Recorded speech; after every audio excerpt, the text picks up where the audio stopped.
ಇತ್ತೀಚೆಗೆ ಒಂದು ಕಾಲೇಜಿಗೆ ಹೋಗಿದ್ದೆ. ಅಲ್ಲಿನ ಪ್ರಾಧ್ಯಾಪಕರು ಹೇಳ್ತಾ ಇದ್ರು, ಈಗಿನ ಜನರೇಷನ್ನ ಸ್ಟೂಡೆಂಟ್ಸ್ ನಮಗೆಲ್ಲ ಗೌರವ ರೆಸ್ಪೆಕ್ಟೇ ಕೊಡೋದಿಲ್ಲ ಅಂತ. ಅವ್ರು ಹೇಳ್ತಾ ಇರಬೇಕಾದ್ರೆ ಕೃಷ್ಣ ಹೇಳಿರೋ ಭಗವದ್ಗೀತೆಯ ಒಂದು ಶ್ಲೋಕ ನೆನಪಾಯಿತು. ವಿದ್ಯಾ ವಿನಯ ಸಂಪನ್ನಿ ಬ್ರಾಹ್ಮಣೆ ಗವಿಹಸ್ತಿನಿ ಸುನಿಚೈವ ಸುಪಾಕೇಚ ಪಂಡಿತ ಸಮದರ್ಶಿನಃ ಅಂತ. ಈ ಶ್ಲೋಕದಲ್ಲಿ ಕೃಷ್ಣ ಹೇಳ್ತಾರೆ, ಒಬ್ಬ ಕ್ಯಾರೆಕ್ಟರ್ ಇರೋ ನಾಲೆಜಬಲ್ ಮತ್ತೆ ಎಜುಕೇಟೆಡ್ ಪರ್ಸನ್ ಯಾರು ಅಂತ. ಯಾರು ವಿದ್ಯಾ ಮತ್ತೆ ವಿನಯದಲ್ಲಿ ಸಂಪನ್ನರು ಅಂತ. ಯಾರು ಒಬ್ಬ ಬ್ರಾಹ್ಮಣನಿಗಾಗ್ಲಿ, ಆನೆಗಾಗ್ಲಿ, ನಾಯಿಗಾಗ್ಲಿ, ಅಥವಾ ಇರುವೆಗಾಗ್ಲಿ, ಅಥವಾ ಸಕಲ ಚರಾಚರಗಳಿಗಾಗ್ಲಿ ಎಲ್ಲರನ್ನೂ ಒಂದೇ ರೀತಿಯಿಂದ ನೋಡ್ತಾ ಅವರಿಗೆ ರೆಸ್ಪೆಕ್ಟ್ ಮಾಡ್ತಾನೆ, ಅವನು ನಿಜವಾದ ಪಂಡಿತ ಅಂದ್ರೆ ಎಜುಕೇಟೆಡ್ ಪರ್ಸನ್ ಅಂತ. ಯಾಕೆ ಹೀಗೆ ಅನ್ನೋದಕ್ಕೆ ಕೃಷ್ಣ ಇನ್ನೊಂದು ಶ್ಲೋಕದಲ್ಲಿ ಹೇಳ್ತಾರೆ, ಮಮೈವಾಂಶ ಜೀವಲೋಕೆ ಜೀವಭೂತ ಸನಾತನಃ ಅಂತ. ಅಂದ್ರೆ ಈ ಇಡೀ ಸೃಷ್ಟಿಯ ಸೃಷ್ಟಿಕರ್ತ ನಾನು, ಈ ಸೃಷ್ಟಿಯಲ್ಲಿರೋ ಎಲ್ಲ ಜೀವಗಳು ನನ್ನ ಅಂಶಗಳು ಅಂತ.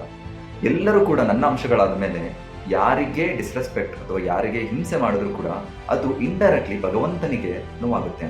ಈ ಜಗತ್ನಲ್ಲಿ ಎರಡು ರೀತಿಯ ಜನರಿರ್ತಾರೆ. ಒಂದು ಭಕ್ತ ಆದ್ರೆ, ಇನ್ನೊಂದು ರಾಕ್ಷಸ.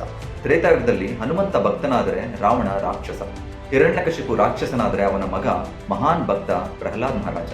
ಹಿರಣ್ಯಕಶಿಪು ಎಲ್ಲರನ್ನು ಡಿಸ್ರೆಸ್ಪೆಕ್ಟ್ ಮಾಡ್ಕೊಂತ ಎಲ್ಲರನ್ನು ಹಿಂಸಿಸ್ತಾ ಇದ್ರೆ, ಪ್ರಹ್ಲಾದ್ ಮಹಾರಾಜ ಎಲ್ಲರಿಗೂ ಗೌರವವನ್ನು ಕೊಡ್ತಾ ಎಲ್ಲರನ್ನ ರಕ್ಷಿಸ್ತಾ ಇರ್ತಾನೆ.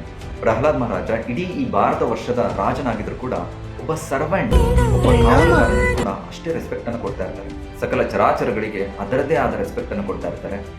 ಅಷ್ಟೇ ಯಾಕೆ, ತನ್ನನ್ನೇ ಎಷ್ಟೋ ಬಾರಿ ಕೊಲ್ಲಲು ಪ್ರಯತ್ನಿಸಿದ ತನ್ನ ತಂದೆ ಹಿರಣ್ಯಕಶಿಪುವಿಗೂ ಕೂಡ ಅಷ್ಟೇ ರೆಸ್ಪೆಕ್ಟ್ ಅನ್ನು ಕೊಡ್ತಾ ಇರ್ತಾರೆ. ಆಕ್ಚುಲಿ ಈ ಬಿಹೇವಿಯರ್ನೇ ಭಗವಂತ ನಮ್ಮಲ್ಲಿ ನೋಡೋಕೆ ಇಷ್ಟಪಡೋದು. ಅಷ್ಟೇ ಯಾಕೆ ಶ್ರೀಕೃಷ್ಣ ಭಗವಂತ ದ್ವಾರಕಿನಲ್ಲಿ ಆಡಳಿತ ಮಾಡ್ತಿರ್ಬೇಕಾದ್ರೆ ನಾರದನಿಯವರು ಬರ್ತಾರೆ, ಸುಧಾಮ ಬರ್ತಾರೆ. ಸುಧಾಮ ಅತಿ ಬಡವ ಬ್ರಾಹ್ಮಣನಾಗಿದ್ರು ಕೂಡ ಶ್ರೀಕೃಷ್ಣ ಅವನ ಪಾದ ಪೂಜೆಯನ್ನು ಮಾಡ್ತಾರೆ. ಬ್ರಾಹ್ಮಣ ಅಂದ್ರೆ ಜನರಲಿ ಟೀಚರ್ ಅಂತ. ಅವನನ್ನ ಯಾವ ರೀತಿ ರೆಸ್ಪೆಕ್ಟ್ ಮಾಡಬೇಕು ಅಂತ ಇವನ್ ಶ್ರೀಕೃಷ್ಣ ಪರಮಾತ್ಮನೇ ತೋರಿಸ್ಕೊಡ್ತಾನೆ. ಈ ಎಲ್ಲ ಉದಾಹರಣೆಗಳನ್ನು ಗಮನಿಸಿದ್ರೆ ನಮಗೆ ಕ್ಲಿಯರ್ ಆಗಿ ಗೊತ್ತಾಗುತ್ತೆ, ಎಲ್ಲ ಗುಡ್ ಕ್ವಾಲಿಟೀಸ್ ಹೊಂದಿರೋ ಭಕ್ತ ಕ್ಯಾಟಗರಿನಲ್ಲಿ ನಾವಿದ್ದೀವೋ ಅಥವಾ ಎಲ್ಲ ಬ್ಯಾಡ್ ಕ್ವಾಲಿಟೀಸ್ ಹೊಂದಿರೋ ರಾಕ್ಷಸ ಕ್ಯಾಟಗರಿನಲ್ಲಿ ನಾವಿದ್ದೀವೋ.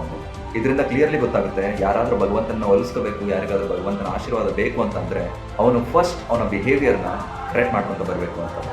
ಹರೇ ಕೃಷ್ಣ.